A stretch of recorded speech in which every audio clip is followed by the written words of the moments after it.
জাতীয় নাগরিক পার্টির মুখপাত্রের দায়িত্ব পালন করবেন সাবেক যুব ও ক্রীড়া উপদেষ্টা আসিফ মাহমুদ সজীব ভূঁইয়া। সন্ধ্যায় রাজধানী বাংলা মোটরে দলটির প্রধান কার্যালয়ে এসে দলে যোগ দিয়ে তিনি কথা বলেন। তিনি কোনো নির্বাচনে অংশ নিচ্ছেন না বলেও জানান। জুলাই যোদ্ধাদের সংসদে যাওয়ার যাত্রায় অবদান রাখতেই নির্বাচন করবেন বলে জানান তিনি।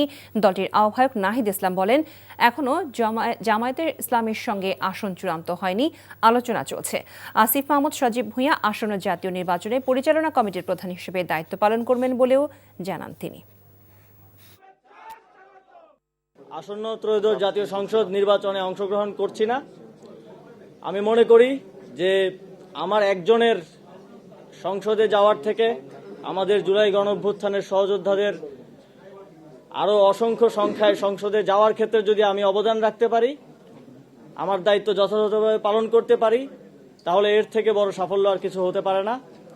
আমরা যে রাজনৈতিক সিদ্ধান্ত নিয়েছি সেটা আমাদের সংখ্যাগরিষ্ঠের মতামতের ভিত্তিতেই, ফলে দলের স্বার্থে এবং এই সময় রাজনীতির বৃহত্তর স্বার্থে সবাই এই বিষয়টা মেনে নেবে এবং তাদের যে ব্যক্তিগত আত্মত্যাগ তারা করেছেন সেটা দল অবশ্যই পরবর্তীতে মূল্যায়ন করবে।